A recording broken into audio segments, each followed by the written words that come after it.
Yes मित्रों, वैसे अपनी ये वीकली करंट अफेयर्स सीरीज़ जहाँ पर हम लोग इंडियन एक्सप्रेस में मुझे एग्ज़ाम के लिए काम की चीज़ें क्या लगी हम देखते हैं। आइडिया तो वीकली बेसिस पे बनाने का था, लेकिन वीडियो कुछ थोड़े धीमे लैग से चल रहे हैं क्योंकि बीच बीच में दूसरे प्रोजेक्ट आ जाते हैं। फॉर एग्ज़ाम्पल आजकल मैं बिज़ी हूँ मॉक यूपीएससी इंटरव्यू में। जिन लोगों ने यूपीएससी 2020 पिछले साल की एग्ज़ाम प्रीलिम अक्टूबर में हुई थी, फिर उसकी मेंस हुई थी जनवरी 2021 में, फिर उसके इंटरव्यू चले थे, फिर वापस कोरोना के चलते रुक गए, फिर अभी थोड़े दिन बाद वापस शुरू होने वाले। तो बीच में स्टूडेंट्स की मदद के लिए मॉक इंटरव्यू कार्यक्रम अनअकैडमी पे चल रहा है। अगर आपने भी क्वालिफाई किया है यूपीएससी इंटरव्यू राउंड के लिए, you are also welcome to join. Online Zoom platform पर ये मॉक इंटरव्यू चलते रहते हैं। कल भी सुबह 10 से रात को 9 बजे तक था। तो इसके चलते मतलब बीच में ये वीकली करंट अफेयर्स का काम थोड़ा मेरा रुकता रहता है। इसके अलावा what are the upcoming events. पहले तो जो इवेंट्स हो चुकी हैं, ये इकोनॉमी के फ्री अपडेट्स के लिए आप जानते हैं मैं विन 21 सीरीज़ चलाता हूँ। उसके दो लेक्चर 29 और 30 जून को हो चुके हैं, जिसके लिंक नीचे डिस्क्रिप्शन बॉक्स में डालें तो आप उसके रिकॉर्डेड सेशन देख सकते हैं। आगे भी उसके धीरे धीरे कार्यक्रम होते रहेंगे। आज ये मैं वीडियो रिकॉर्ड कर रहा हूँ, ये है 4 जुलाई। 15 जुलाई से economy for UPSC prelims and mains, उसके लिए मेरा नया फुल लेंथ कोर्स आ रहा है।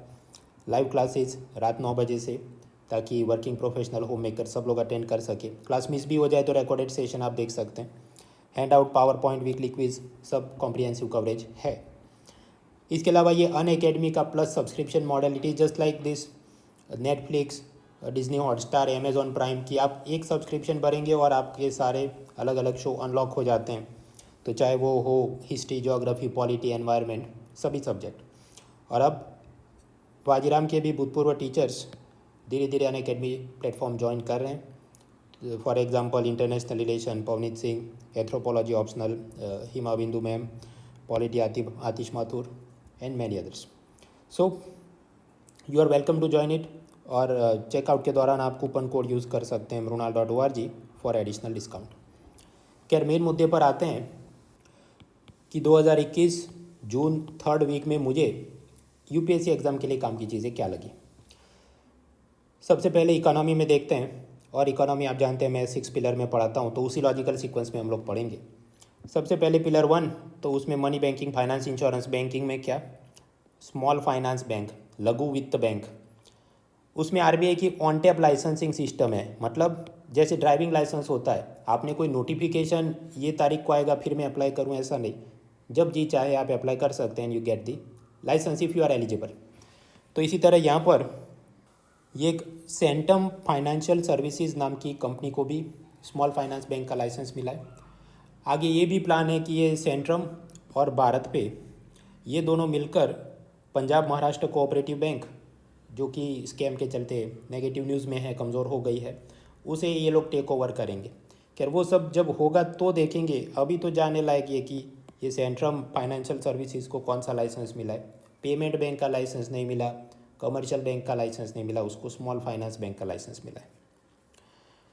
फिर पिलर 1 और उसमें सी मतलब सेबी शेयर मार्केट की बातें, कुछ खास काम का नहीं। ये अदानी ग्रुप का मनी लॉन्ड्रिंग में कुछ इन्वेस्टिगेशन में नाम आया और फिर शेयर के प्राइस बढ़ गए, ये सब इस टाइप की चीज़ें अपनी एग्ज़ाम में काम की नहीं। फिर इंडियन अकाउंटिंग स्टैंडर्ड्स और उसके कुछ नियमों को चेंज किया गया। मतलब कंपनी की जो बैलेंस शीट बनाई जाती है वो मतलब वो कैसे, कौन से कॉलम में क्या लिखना है, कैसे लिखना है, उसके कुछ नियम होंगे। ये जो इंडियन अकाउंटिंग स्टैंडर्ड सिस्टम है उस हिसाब से बैलेंस शीट बनाई जाए तो इन्वेस्टर को भी सब पता चल जाए ये कंपनी में कितना अच्छा बुरा प्रॉफिट लॉस है।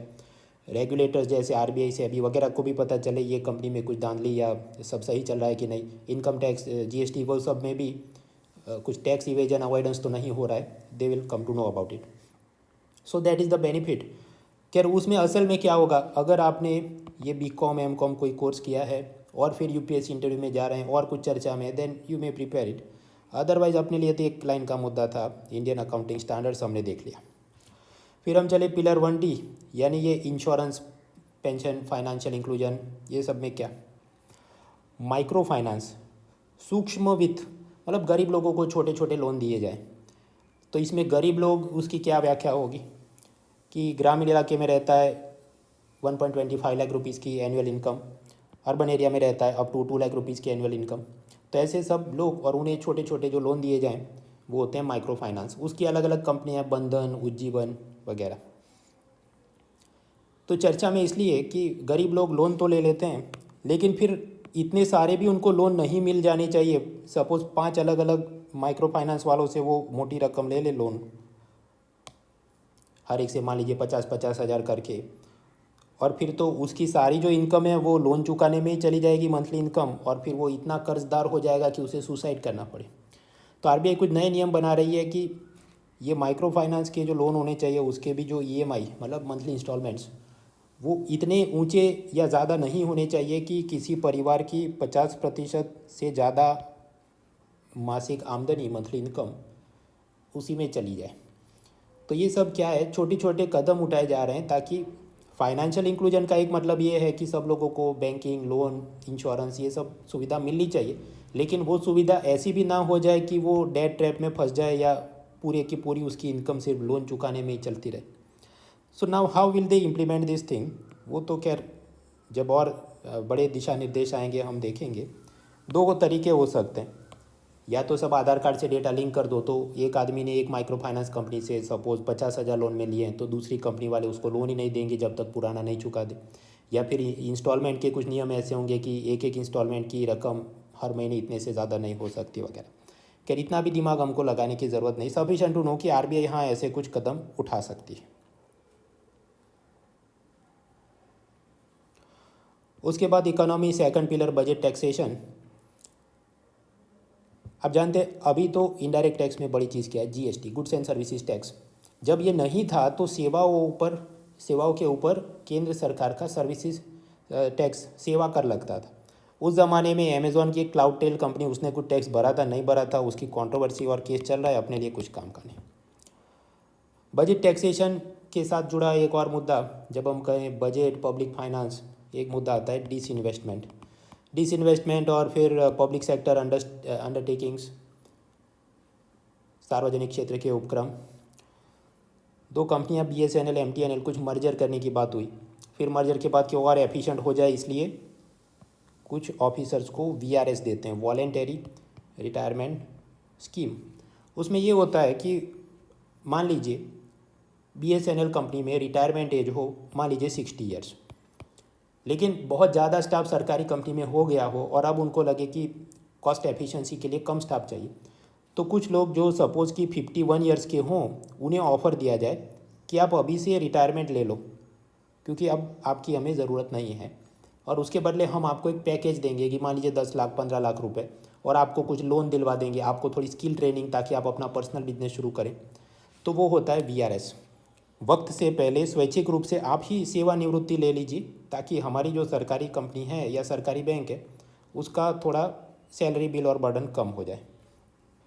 तो ये तो हो ही गया था, अब इसमें नया क्या, ये सबको वीआरएस तो दे दिया, लेकिन अब पता चला कि कंपनी में ही दैनिक कार्य निष्पादन, रोज़ का डेली वर्कलोड संभल नहीं पा रहा है, स्टाफ बहुत कम है, तो वापस ही उन्हीं जो रिटायर्ड ऑफिसर हैं उनको वापस कंसल्टेंट के रूप में वापस नौकरी में रखा जाएगा। तो ये सब में मतलब सोचना क्या है, पहले ये ऐसी बात है कि आप मकान बेच दें, फिर आपको लगे यार यार मेरे सर पे तो छत ही नहीं रही, मैं वापस मकान खरीदता हूँ या किराए पे लेता हूँ। सो दूरंदेशिता की कमी, लॉन्ग टर्म प्लानिंग नहीं, पर्सोनल मैन पावर प्लानिंग जो होना चाहिए, कार्मिक प्रशासन, मानव महकम, कितने लोग हर साल रिक्रूट करने चाहिए, रिटायर करने चाहिए, वो सब की कमी, उसे और एफिशिएंट करने की ज़रूरत है। So what are the factors affecting the efficiency of public sector enterprises, ऐसी कुछ मेंस आंसर राइटिंग या इंटरव्यू में बोल बच्चन करनी हो, now you have the topics. Budget taxation में एक मुद्दा है ब्लैक मनी। अभी ब्लैक मनी में स्विट्ज़रलैंड के साथ हमने कुछ इन्फॉर्मेशन एक्सचेंज एग्रीमेंट साइन किए कि जहाँ पर स्विट्ज़रलैंड के लोगों का भारत के बैंक अकाउंट में कितना पैसा या भारतीय लोगों का स्विट्ज़रलैंड के बैंक अकाउंट में कितना पैसा, उसके डेटा आपस में साझा किए जाएंगे, एक्सचेंज किए जाएंगे। तो ऐसा कुछ डेटा मिला, उससे ये पता चला 2019 में भारतीय लोगों ने स्विट्ज़रलैंड की बैंकों में 6,000 करोड़ रुपए रखे थे और 2020 में 20,000 करोड़ से ज़्यादा रखे हैं। तो कुछ हंगामा चल रहा है कि देखो कितना सारा ब्लैक मनी स्विट्ज़रलैंड की बैंकों में और बढ़ रहा है, तो डीमोनेटाइजेशन से कुछ नहीं हुआ वगैरह वगैरह।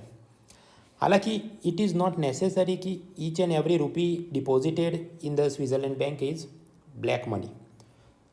कुछ जैसे कि एक है लिबरलाइज रेमिटेंस स्कीम LRS, उसके अंतर्गत up to certain limit Bharat के लोग भी चाहे तो बाहर पैसा भेज सकते हैं, विदेशों के बैंकों में शेयर बाज़ार में इन्वेस्ट कर सकते हैं, कोई पाबंदी नहीं है। तो ऐसा कर करके भी थोड़ा पैसा डालो, तो ज़रूरी नहीं है कि सारा का सारा ये जो 20,000 करोड़ है वो ब्लैक मनी ही होगा। लेकिन फिर भी चिंता का विषय कि इतना सारा पैसा स्विट्ज़रलैंड के बैंकों में क्यों रखा जा रहा है। बजट टैक्सेशन में एक मुद्दा होता है GST। कुछ बार ये वाली चीज़ पर टैक्स लगेगा नहीं लगेगा। अभी एक और मुद्दा चल रहा था कि वैक्सीन पे GST जो करीब 5% है कम करके 0% करना चाहिए। एम्बुलेंस जिसके ऊपर GST लगता है 28% कम करके कितना 18% या समथिंग किया जाए। तो ये सब मुद्दे क्या थे ये समझाने के लिए मैं पढ़ा चुका हूँ। ये जो मैंने आपको बताया विन 21 सीरीज़, ये 29 और 30 जून को जो लेक्चर मैंने किए थे इसमें ये मुद्दा कवर है, आप आराम से देख लेना। अब उसी तरह कुछ एक और मुद्दा चल रहा है कि मिड डे मील के नाम पर जो फूड केटरिंग कंपनियां स्कूलों को खाने की सुविधा देती हों तो उस पर GST लगेगा कि नहीं।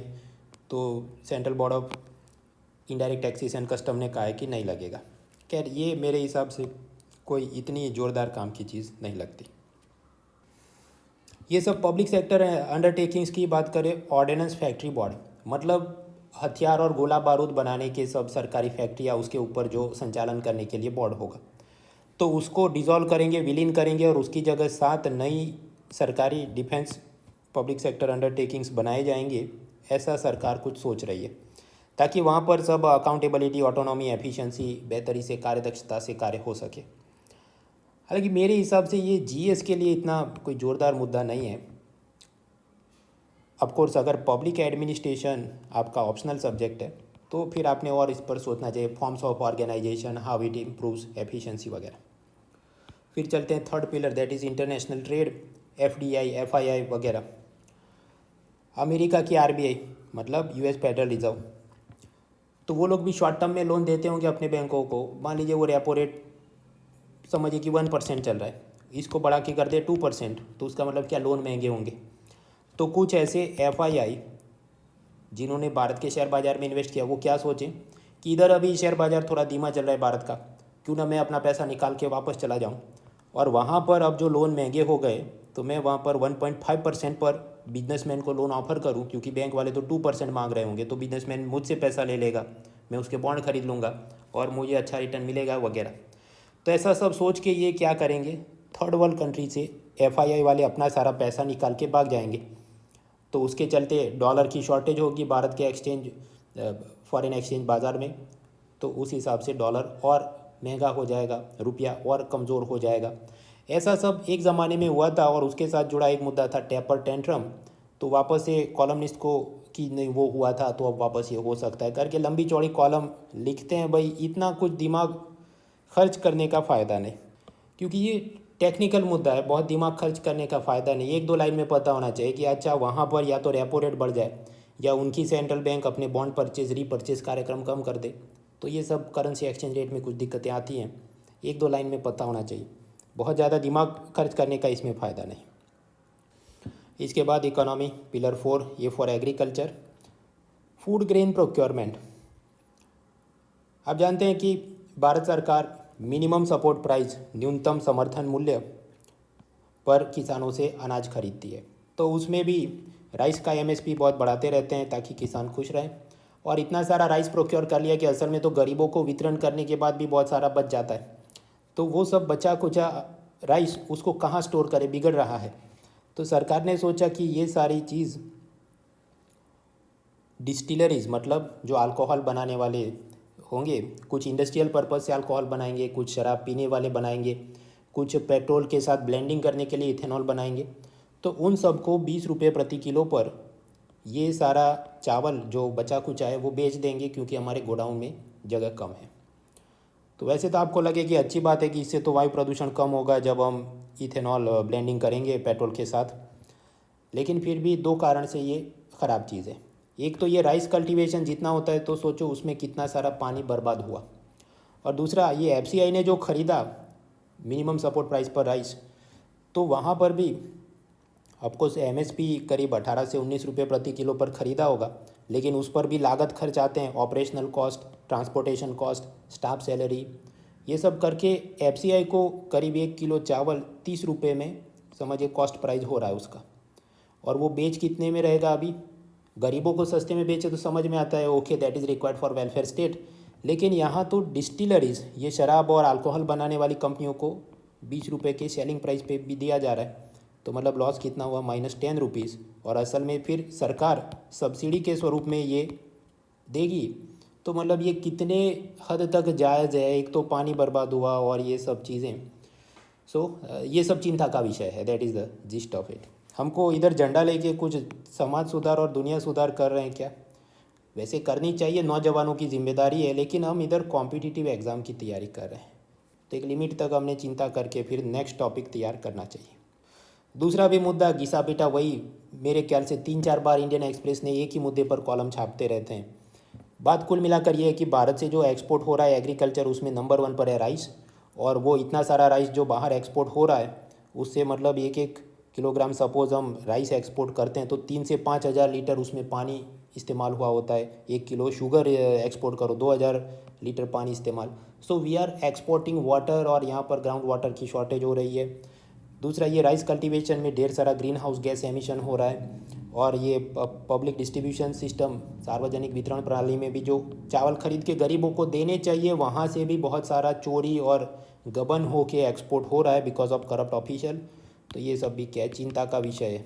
तो अपना मेंस पेपर 3, वहाँ पर एक मुद्दा है पीडीएस और उसके ट्रांसपोर्टेशन एंड एसोसिएटेड इश्यूज़। तो ये वाले भी सब इश्यूज़ हैं। एक तो ये इथेनॉल के लिए बेच रहे हैं वो, और दूसरा ये एक्सपोर्ट हो रहा है वो।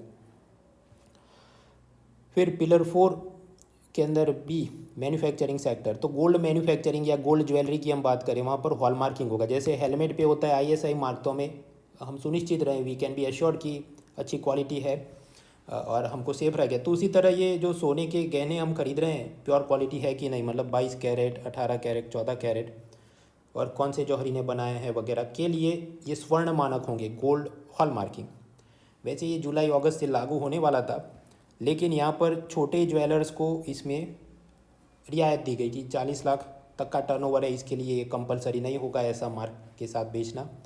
और मान लीजिए आपके पास पहले से ही आपने बिना ये गोल्ड हॉलमार्किंग वाला गहना कोई ख़रीदा था और आप उसको वापस बेचना चाहते हैं, तो भले उस पर हॉलमार्क न भी हो तो भी कंज्यूमर तो वापस बेच सकता है।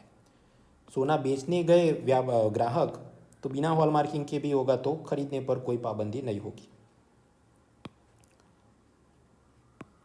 ये मैंने आपको बताया था। ये जो एक्सेल फाइल है, इसमें मैंने आजकल ये रिफॉर्म लिया है कि जो भी स्टेटमेंट होते हैं उसका 1-2 लाइन में मैं कोशिश करता हूँ कि थोड़ा बहुत हिंदी अनुवाद भी हो। तो जिन लोगों को अंग्रेज़ी में थोड़ी दिक्कत है तो आप क्या करेंगे, पहले ये हिंदी वाला माल पढ़ो तो आपको पता चले मुद्दा क्या है, फिर अंग्रेज़ी पढ़ो, then you will get the idea कि हाँ टोटल टॉपिक क्या था। तो ये सब इधर तैयार करना, ये एमसीक्यू में स्टेटमेंट कुछ दिए जाएँ, so now you know it. फिर ये सब मैन्युफैक्चरिंग में ही वर्ल्ड कॉम्पिटिटिवनेस रिपोर्ट, और फिर वो कौन बनाता है, institute for management development IMD, मेरे ख्याल से सिंगापुर या कहीं पर ये ऑर्गेनाइजेशन है। पहला नंबर आया स्विट्ज़रलैंड का, भारत का 43 नंबर है। फिर GDP इन्फ्लेशन के मुद्दे में, GDP मतलब क्या, सकल घरेलू उत्पाद। तो भारत में एक साल में एग्रीकल्चर, मैन्युफैक्चरिंग, सर्विस सेक्टर में कुल मिलाकर कितना उत्पादन हुआ वो हम देखते हैं। हालांकि उसमें हम ये नहीं देखते क्वालिटी ऑफ लाइफ क्या है। कोयले की खदान में छोटे बच्चों से आप बाल मजदूरी कराएं तो भी वो GDP तो पॉजिटिव ही दिखेगा। एनवायरनमेंट में भले वो नुकसान कर रहा हो तो भी GDP तो पॉजिटिव ही दिखेगा। तो वो सब चीज़ों को कैप्चर करने के लिए जर्मनी, जापान, ऑस्ट्रेलिया, ये सब लोग GDP के अलावा भी कुछ और इंडिकेटर रिलीज़ करते हैं। इस पर ये इंडियन एक्सप्रेस ने बड़ी सी एक्सप्लेन सीरीज़ बनाई थी, लेकिन कुछ नया जानने लायक उसमें कुछ, वो तो ऐसे भी लिख सकते हैं इन चीज़ों को भी कैप्चर करना चाहिए। भाई ऑस्ट्रेलिया में ये नाम की संस्था है जो कि ये 25 इंडिकेटर ऑल डालती है, इतनी लंबी निबंध करने बैठे अपने लिए काम करने, एक लाइन का मुद्दा है। खैर, तो ये कुछ चीज़ें जो मुझे इकोनॉमी में काम की लगी। अभी नेक्स्ट मुद्दा देखते हैं, साइंस में काम की चीज़ें क्या थी।